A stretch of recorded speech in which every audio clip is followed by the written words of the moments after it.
Hey, Pro Organizers, it's your podcast host, Melissa. So this week, I happen to be watching football right now as I am recording this. It is playoff time, but it's a doubleheader this week. That is a different sport, but that's what it is. I'm bringing you two episodes this week with my guest, Rachel Rosenthal. And I met Rachel at the How To Summit, which, by the way, the How To Summit, and I'm going to be talking more about it in the upcoming weeks, but I am thrilled to be attending the How To Summit this year in September. They have an early bird special for the summit until January 31st, and I would love for you to get in on that. I will put the link in the show notes. But I met Rachel at last year's How To Summit, and she was talking about the power of press and doing press in your organizing business and what it brings to you. And I wanted to have her on the podcast and have a more extended conversation with her because I do think this is something that is really important. It's something that I don't do a wonderful job of in my organizing business. So, like a lot of times, I'm bringing you things that are good for your business, but they're also good for my business. I am still an organizer. I still go out and see clients. So, this is something that I wanted to have her on and have a really great conversation with her about how we should be using press. I'm going to break it up into two episodes. This episode is all about kind of the why of doing press.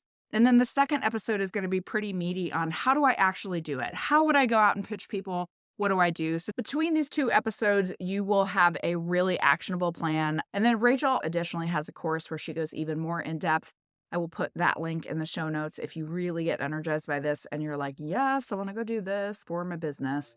I got energized talking to her and hearing her enthusiasm about it. And I really encourage you to check out all of her stuff. So I am thrilled to introduce you to Rachel Rosenthal. Rachel, I am so excited to welcome you to the Pro Organizer Studio podcast. So Rachel was at the How To Summit, which I have talked about extensively on this podcast. It was such a great event, wasn't it? It was a great event. Yes. And you did a session, several sessions actually, about PR and press. And I wanted to have you on the podcast because this is something that I think organizers are absolutely sleeping on just entirely. I was like so excited that you are on the podcast with us today. So thank you. Of course, I'm happy to be here. People who went to the How To Summit, this will be a little bit of a refresh, but can you tell us a little bit about your journey on PR and on your business?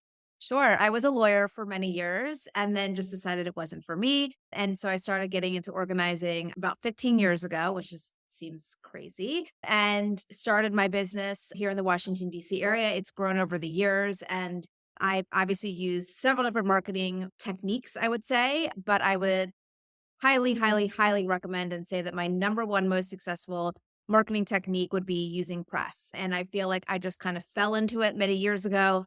And it has been something that I've worked at ever, since. I haven't paid for press any of these 15 years. But I've landed myself in, over 100 publications like Real Simple and Better Homes and Gardens, CNN, Wall Street Journal, all of those publications. And I think it is the absolutely number one thing, at least for my business and for many of my coaching clients, the number one thing that I suggest professional organizers or just really anyone in a service-based business looks to implement within their marketing strategies and techniques for their business.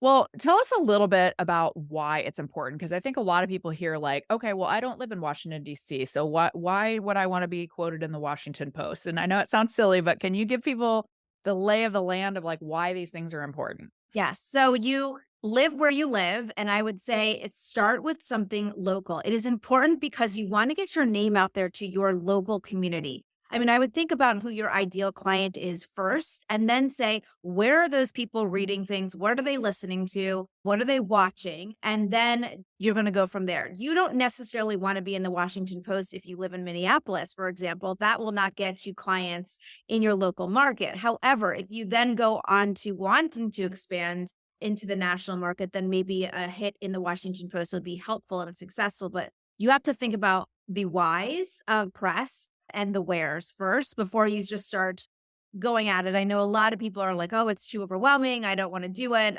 It's very complicated, but it isn't. And I will say, I talked about this at the How To Summit. I am a very, very, very shy person. And I think most people don't know that because I am in the press or I do go on Instagram or whatever it is. But the press is just a way for me, and what I think for other people listening is a way to talk about your business, a way to talk about who you want to serve and what your interests are and your business is just in general and stuff that's going on in the world that's related to your business or tips for your business.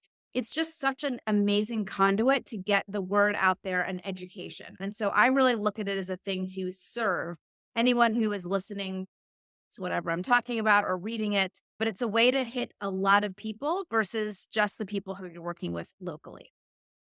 Well, and I love what you said too about you are not someone who is like, "Hey, please shine a spotlight on me." I think that's what and I wanna talk about that a little bit because Yes. what most people say about networking or any of these other things that might make us a little bit uncomfortable is, "Yeah, well, I don't love having my picture taken. I don't really love being out there." How have you been able to get over some of that?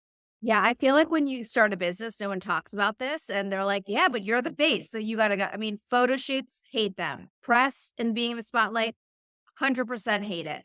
And so because of that networking, I do it if I can, but then that exhausts me. That's my personality. I will go and then I'll have to come home and, be in my house for a little bit. No, I mean, I To just hibernate for, like, 3 weeks afterward? Exactly. I just feel like, it's one of those things that who else is going to talk about your business and know the most about your business or know the most about your clients or want to serve the people that you want to serve, clients, other people who just want to read, organization tips, for example, than you. And you're your best spokesperson. That's why, again, I've never paid for press because I've always come back to me. And yes, I don't want to be in the spotlight, but that's not what I'm using the press for. And so if I switch the way I'm thinking about press and how it actually helps my bottom line, like triple, I don't know what the percentage is, then I realize, okay, I'm not going after press to be in the spotlight so someone could be like, oh, yeah, she was on X, Y, or Z TV show or in this magazine. I'm doing it so that I can grow the bottom line of my business. And then I think about it in such a different way that it's like, oh my gosh, if I wasn't doing this, what would my business look like? And if I slept on not doing press, I would not have the numbers that I have in my business. So it just makes financial sense. It makes marketing sense to me as a no brainer. So once I flipped the switch of, you know what, I'm not doing this for the big lights and headlines and all of that, then I'm shy, but I'm not doing it, for that. It really changed the way I thought about press. Well, and I like what you said too about it changing the lens to it's a service. You are actually serving people by bringing this message to them. Whether it's even if it's someone that maybe never uses your services, you get to the people that will use your services, but you can also get to service people that maybe would never be able to utilize your services too. Yeah. Yes, and to get even more into it, but the people I work with in the press, I've worked with for 15 years, let's say. And all of those people come back to me. And there's a reason they've come back to me. And I keep asking them, well, why do you come back to me? They either switch publications or they go up on their own, or they come back to me because I provide so much more than they're asking me. They might ask me one or two questions, but I'm writing paragraphs because I want, again, want to serve them. If they do good, and they post a story where tons of readers are responding or writing in and thank you, then they're going to come back to me and say, this person served me so well and I served my audience so well. So it's kind of this whole little line flowing down of I'm serving obviously the readers, but in turn the author or the writer. And so they're much happier and then their publication's much happier with them. So it's all this connected, whatever you want to say. But I just think I'm doing it because I want to provide value. And yes, it's free value. It is my time, but I am so passionate about everything I'm writing about to a degree, with different degrees that it shows through, I think. And that's why I don't talk a lot about, I don't know, I'm not loving garages. I will comment on garages, let's say, for example, but I'm sure my passion shows through in other topics much, much greater. Let's talk a little bit about, some of these so starting local, because I think a lot of people just hear Real Simple or The Better Home. We hear about these big publications. I think when we think about press and PR, we think about the big publications, Martha Stewart Living, whatever. Tell us a little bit about local things that people should be considering. Yes. So my biggest press hit, people always ask me, what's your biggest press hit? To date, it is a local newsletter. And that changed the trajectory of my business when I first started. And people, I don't even think the newsletter is actually in existence anymore. It was called Daily Candy. It was for local Every single major city had one. And I actually had to discount my services to be in the newsletter. But I just decided for me, that was why I wanted to do it and get my name out there locally. It changed my business exponentially. And so locally is where you want to start, especially if you are looking for clients. Locally is where don't aim for the Martha Stewart and the real simple. And that's not to say you're not going to get there one day, but that doesn't actually help you at all with local businesses, local networking, all of that. So I always say start local, and that's as local as a school newsletter or local interior designer sends out a newsletter to her list. Get on that list. Where are your referrals coming from? Look to see if they have small newsletter lists or big newsletter lists, or if there is a local paper at your supermarket like Whole Foods or a co-op. Do they have a, monthly paper that goes out that you can write an article for? These things don't have to be these giant, scary, real simple Martha Stewart living. I want them to be obtainable because that's where your clients are reading and watching and looking. Local news, what programs have this sort of lifestyle segments that you can go on and show your skills on TV. And if TV scares you, there's podcasts. There's tons of podcasts around here that talk about local restaurants, bars, happenings, all that kind of stuff. You want to be on that podcast as the local organizing expert for your area. I tell people all the time, you've got to look at local podcasts because there are more than you can possibly imagine because everybody has a podcast now. And there are a ton of them out there. And whatever your niche is, if you like to work with moms, I guarantee you there's a local one for moms in your area. And the local television thing too is you guys, I mean, we might not realize it because I don't watch a lot of daytime television. There are local television shows for every municipality, unless you live in a very tiny area. Everything, everything. And I totally agree with you on the podcast. I feel like that's an underrated area where people can actually go on locally. And those people are looking for guests, just like you're looking to go on. But before you scatter yourself too thin, and because there are going to be a million options no matter what area you are in, I would think about why and who your ideal client actually is. Because if you don't have that in mind, then you could go on, I'm making this up, a local dentist podcast where like dentists aren't your, niche. Or you could go on a mom's podcast and moms are actually not your clientele. You're working with the elderly. And so think about all of the different clients and or narrow it down. I'm a big fan of narrowing it down and then spread your wings and say, where can I go locally to find this press? You don't want to go to the work and go promote yourself and get something and then have it be like, oh, these are 0% of my ideal clients. Right. Right. That would Because it's time. I mean, the press is time. It's time. And so you got to think about it and be strategic about where you want to go. Write down those top 10, top 20 places that would have your ideal client that people are listening to locally. So if there's, I'm just making this up, 25 podcasts that are mom podcasts, what are the top two? What are the top three that are really going to give you the most bang for your buck? Or where the moms who have the income or the interest or live in that actual area really are and are really listening to? Because again, there's so much out there, which I think a lot of times intimidates people because you don't know where to actually start. And then the point that you made, which is very important, and as someone who has a podcast who, we are always looking for content, right? Like it is Yes. very challenging, whether it's television or podcast or anything else, it is very challenging to make sure that you're constantly churning out content. There are people who are looking for that, but you also have to demonstrate why you're an interesting, potential thing for their audience too. Right. Right. It's not just an email. Hey, I'm a professional organizer. Would love to be on your podcast because then they would be like, reject. No, I mean, Yeah.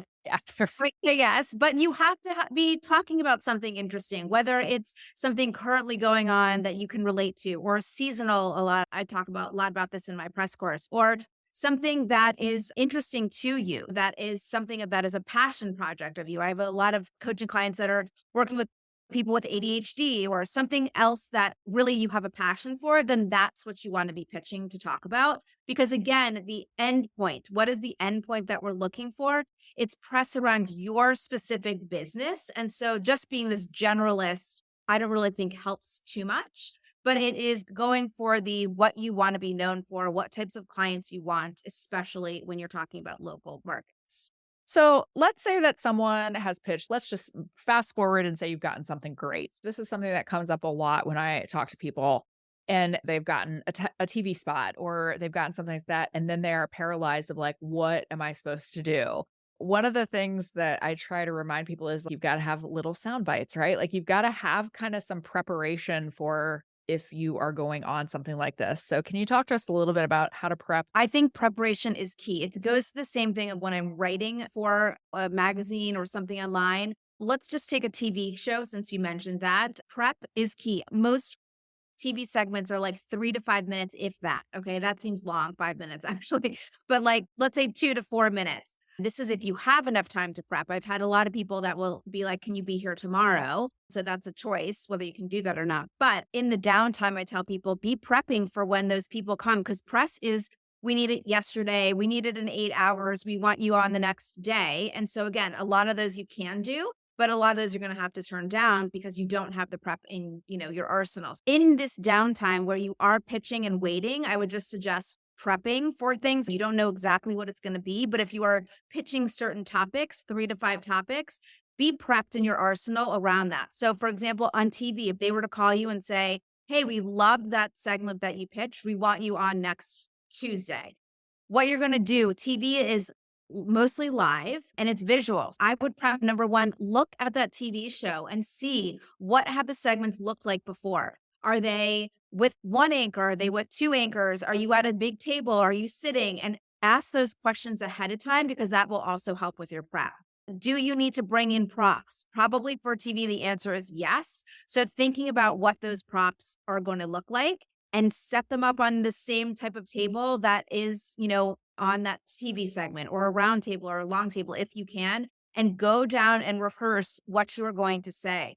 You also are going to have to account for there's going to be time in between that anchors are talking to you on TV. You're going to be nervous. I think everyone usually speeds up their, thing. You don't want to be left with nothing to talk about or you're going to have to worry about chit chat that goes on and then hit your points. So practice, practice, practice. I mean, write it out. Think about questions that they might ask you. Provide the TV stations with questions to ask you. I mean, a lot of times, again, it's not that they're necessarily lazy. They just don't know exactly what they're trying to get out of the segment, especially if you've pitched it, right? So prepping all these things ahead of time, your outfit. I mean, I know that sounds maybe crazy to some people. Prep your Not at outfit. all. Yeah, I mean, you don't I love black just like the next girl, but I'm not wearing black on TV. That's when I get my color out. Right. Gotta think about these things beforehand. What shoes? You're not putting on brand new shoes that day that are heels and like you're gonna be standing for it's not that long, but by walking there, standing, if you're in heels that are killing you, it's gonna show somewhere in your body. So prepping literally everything from the segment to your outfit to getting out the door, as us organizers I know like to do, like just prep. I mean, this is the time to shine in that way. I've never regretted over delivering. And yes, maybe I only get to 2 of the 5 tips, but I just feel like that much more prepared. So that actually calms my nerves when I'm, again, for a TV segment, if we're taking that for an example. Well, I think too, learning how to talk in sound bites because we're used to talking to people, like a little bit more long form, or we might have a client for 3 hours, but learning how to, like you said, 2 to 4 minutes, you've got to be really succinct, which is not a skill that I personally have. And so the times that I've had to do interviews, I've had to see like, okay, I've got to dial myself back a little bit, right? So it's just realizing that it's a different form that you are dealing with. I know we're using TV, but think about if you are watching TV and if you haven't watched this actual segment, go and watch it and see when someone's on there, you are going to only take away a few different tips. So, what are those tips that you really want someone to go, oh, wow, I just watched Rachel and I learned 1, 2, 3, or I learned 1, 2, 3, 4, whatever it is. You want to know what those things are and not making it up in the moment because that Right. will never work. It's not going to be a great plan. No, So. never, it never has worked for me, I should say. Yeah. Let's talk about if there are people that are like, please stop talking about television. It's giving me anxiety just thinking Yes. about it. Like, there are a lot of ways that you can get into press that have nothing to do with a camera being shoved in your face, right? Correct. I don't like TV, but every single time I'm like sweating and, but they're always live. But again, I've done it because I wanted to just be more versatile in my press. Once you do it, I think you feel better afterwards. You can go on to the next one. But there are podcasts, as we talked about. And then there's a ton online. So online, the amount of places that you can be online are endless. And so we talked quickly about the magazines and print magazines go to print many months in advance. So that's a whole different ballgame. But online, I think, is the easiest way to actually dip your toe into press. And so locally, if we're talking about that, think about those local places that have online newsletters or online forums that you could write for. It's just thinking about where your client would read online. So again, local events. If you are hosting a local event and speaking at your public library, I would then go to the public library. Do they have a newsletter that you can write for? Is there something that attaches to the library that talks about events that there's just a little bit more of a blurb that you could then write for, whether it's expanding on the topic you're talking about or something else? There's so many options that online for me is the easiest. And when I say write, a lot of people always say, oh my gosh, do I have to write the article? The answer is no. You have to write a pitch, which is different than writing the article. But if someone came back to you and said, hey, I loved that article that you want to do on, I don't know, sustainable products in your kitchen, can you send me a few tips? Or they'll give you some questions to answer. So you're not writing the article for them. Although I feel like a lot of the times I'm giving them a lot of information to Yeah. use the article, you're not actually writing the article for them. So if you think you're not the best writer or your grammar isn't great or you don't worry about it. And I think that stops people from actually pitching because they feel like they have to write the whole thing. But don't worry about it. It's not about that when you're writing. Well, and I think that that's a great point is so a lot of the things that we're talking about are things that we're asking you to get a little bit out of your comfort zone. Yes. And because I will hear a lot, I'm not a writer, I can't blog, I can't do, but I want you to think about expanding because these are things that are important to make your business work. Like all we're trying to do is help you make your business work. And so if you don't feel like you're a strong writer, let's figure out how to give you some more confidence in that.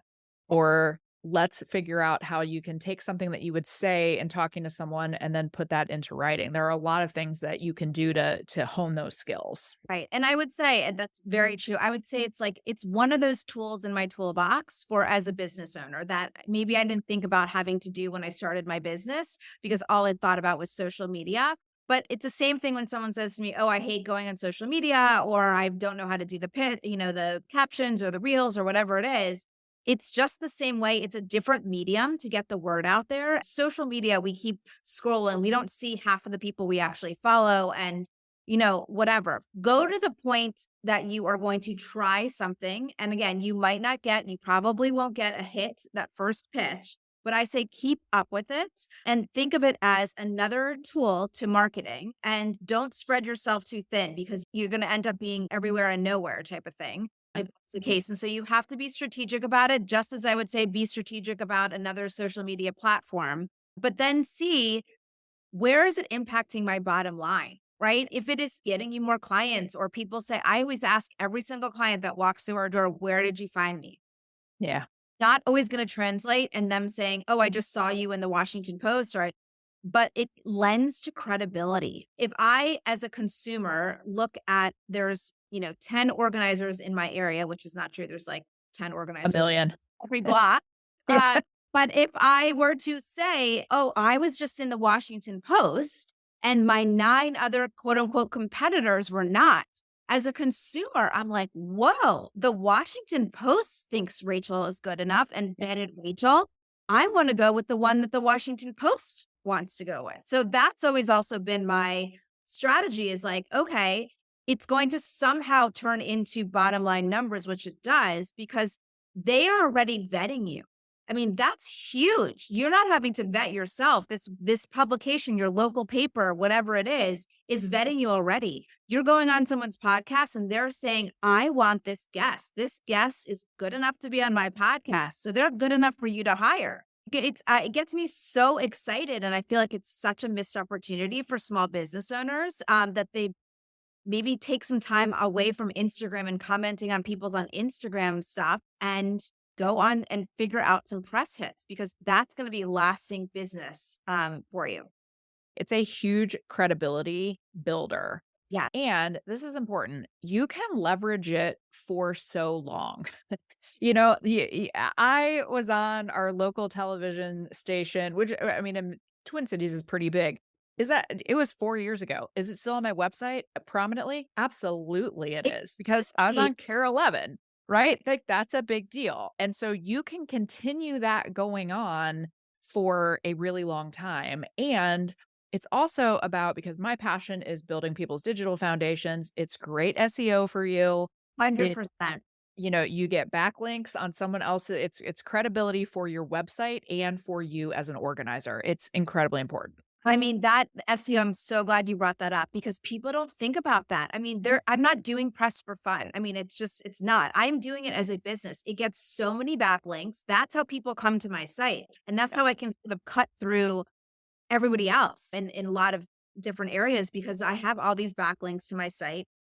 They are posting about me, a TV station. They then repost their content online. Then you get the video. Sometimes then they put it on YouTube. Then you can use your press, just like you said, for years. I'm been using my stuff for years and you can repurpose that. You can then write your own blog and link to the TV spot that you did. You can then put it on social media multiple different ways. You can then put it onto Pinterest, which is another way that people find you. So utilizing that press it's gold. And you can do so much with it. And in your signature line, like something as small as that was recently featured in whatever the publication is, whatever the news station is. That to me, again, when I'm a client getting that email with a signature line that has something like, whoa, you're credible. You are not just some random person that hung a shingle and said you're an organizer. Okay, so that was part 1 of my conversation. Stay tuned for later this week when I will bring you part 2, where we learn how to pitch, all of those things. I want you to have a couple of days to really think about, hey, what would this look like in my business? And then in a couple days, I will give you the how do I go do it so that you can put those two things together. Just a quick reminder, if you would like to spend another hour with me, I would love to spend time with you on the Pro Organizers Profit Plan, which is a free workshop that I put together. You can go hit that up at POroadmap.com. And also be on the lookout for an email from me. Our Organizing Essentials program is going to be open for enrollment until Valentine's Day. I want you to give yourself the best gift possible, and it's becoming an even better organizer. So stay tuned, look for that, and hit up the show notes if you want some additional information on that.